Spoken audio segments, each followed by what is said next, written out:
Ladies and gentlemen, welcome back to Mike King here. This is part of the Mike King Biz Network, ESPN Richmond 1061, International Business Court Radio, as well as CW Richmond TV. I'm out there minding my business, trying to talk to folks who make a difference in the community. My friend Shelby Brown says, "Hey, Mike, man, you got to talk to. He's doing some phenomenal things." Welcome to the program, sir. So tell us who you are and what you do. My name is Augusta Height. I'm the CEO of Hand Up Community Resource Center. We are a 501(c)(3) nonprofit located on the south side of Richmond, soon to be on the north side of Richmond also, working in public health to provide services for those individuals who may be experiencing crisis situations through homelessness, mental illnesses, food insecurity, just to name a few. So now you're on Belt Boulevard. Like I said, I've come by here a million times and never noticed you in the corner right here. The name of the place is it VetLink? It's VetLink. It's VetLink And then so Service Center. explain to that what it is. And so is it only for veterans? This particular location here is only for veterans. We're working in conjunction with the VA Medical Center, Hunter Homes, not to a rock's throw from here, where we provide we're providing a service or a access point, a drop-in center for veterans who may be experiencing homelessness, or those who may be at risk of homelessness, or any veteran who may have questions about navigating the VA system. One of the things we had talked about, so a lot of times, so veterans are out there doing business, and when I came in here, it's a great facility, the services that you provide. One of them is you have lockers here.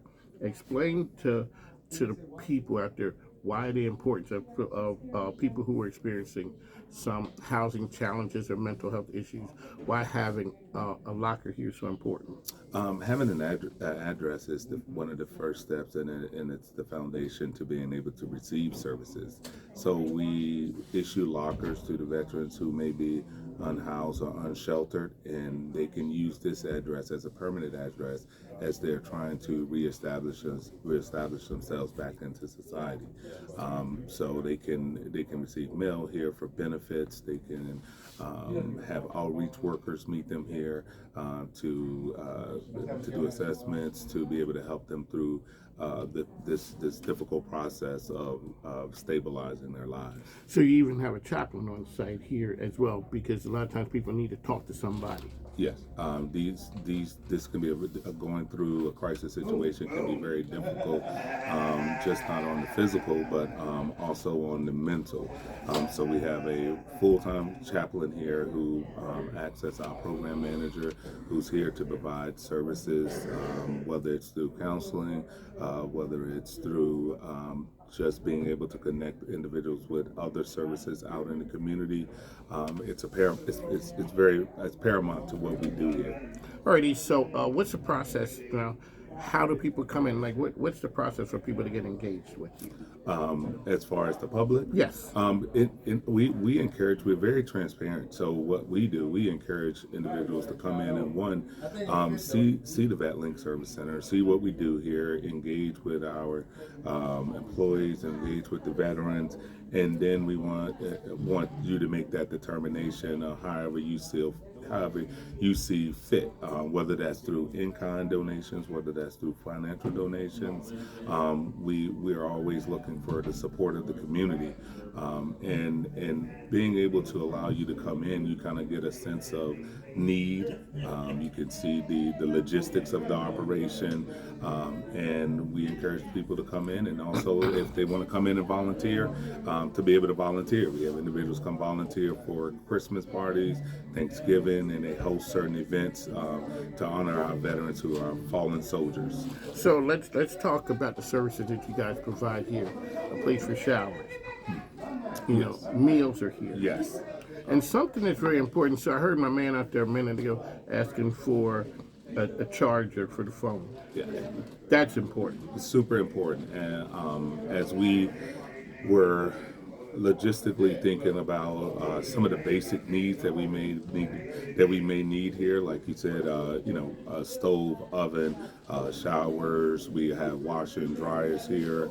Um, as we got into the process and we started accepting as we opened the doors and veterans started coming in, little things as chargers became very important. Having charging ports, so we had to build charging stations for those individuals that are, like we said, that are unsheltered, that may need to charge their phone. So when they leave tonight and go sleep, whether it's on a park bench, whether it's in a tent, they would have the chargers. The phones are powered up, Yep. that's a lifeline right there. Exactly. Alrighty, so you guys are here you have clothing here, you help people with a number of things. What was, when you looked around, what was the move going over to the north side? Like, how did you determine that was going to be another area that was important? When we looked at the areas of need in the city of Richmond, the two areas that stood out was the south side and the north side. So if you're riding and we get an opportunity to ride down Chamberlain 95, you see quite a bit of individuals that are sleeping under bridges, sleeping under trees and things of that nature. Also, when we're looking at locations, we're looking at communities that have been denied access to health care. So the North Side Project is going to be equally as important, and it's going to be open to not just veterans, but to the entire community, because we want to have a urgent care, we'll have a pharmacy there, we'll have substance abuse groups there, mental health there, we'll have pharmacy tech school, real estate school there. So we're looking at the community as a whole, and when we're looking at these communities, we're looking through the lens of social determinants. What are things that are deterring these communities from experiencing the success in other communities? And so we try to provide those services through our health hub. What makes that project really, really special for me is this was first for a lot of the organizations that are involved. The Bank of America donated the building to Richmond Land Trust.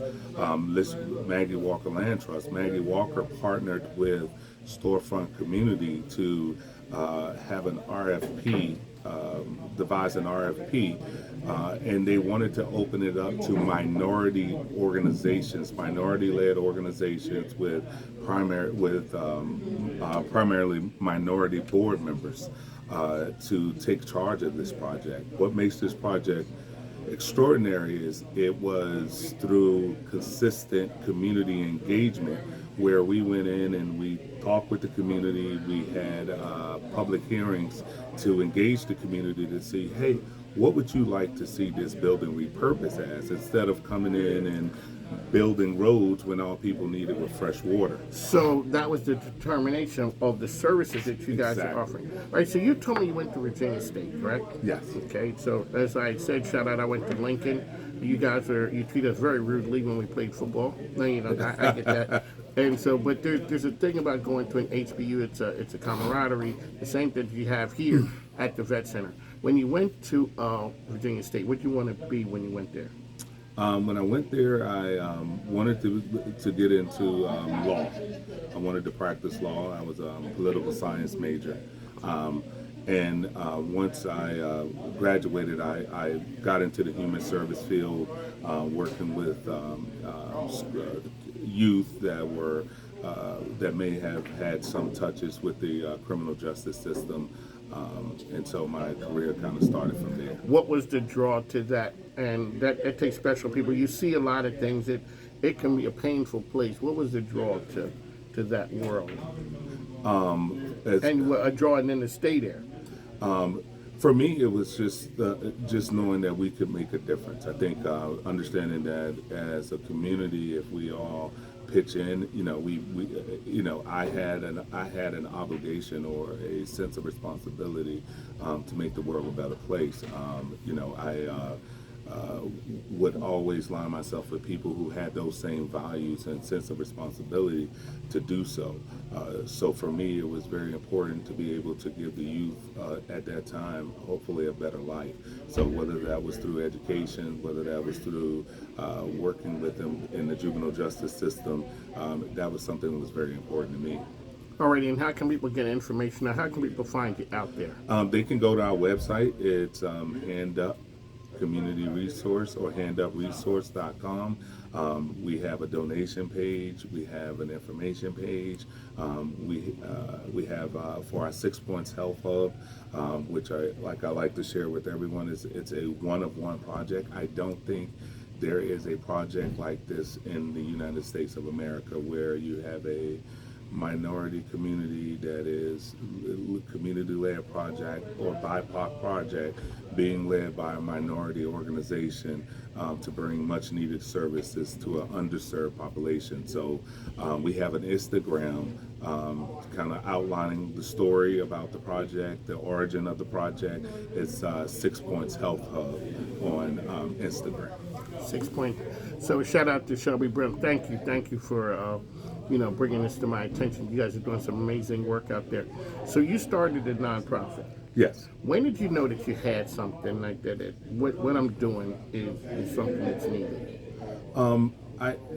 For me, we started in 2016, and so being in the human service field, we recognized gaps in services.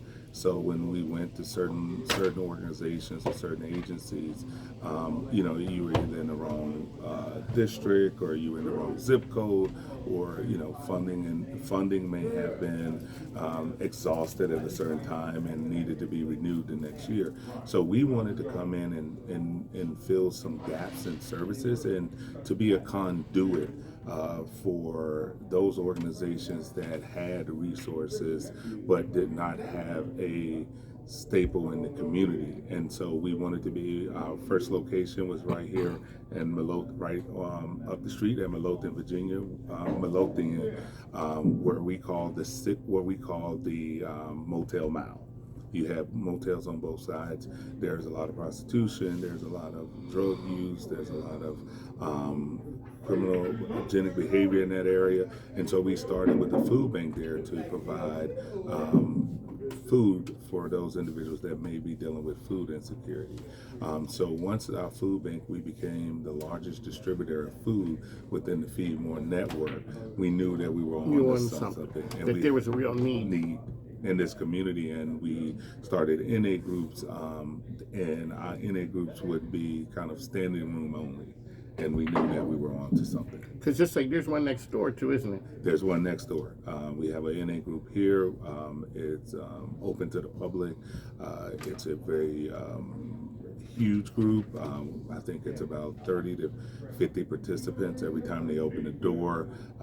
There's a lot of love, there's a lot of support there, there's a lot of synergy with those individuals that are working toward recovery, and those who are living in recovery. There you go, Mr. Height. I'd like to thank you for coming on the program. One last time, how can people find information about you? They can find us on at the Hand Up website, or you can go to the 6 Points Instagram and find out information about our new endeavor. Ladies and gentlemen, it's one of Mike King coming to you. VetLink, there's a lot of great things happening here, and kudos to you. You see, it's helping men, women, veterans who are out there who serve the country.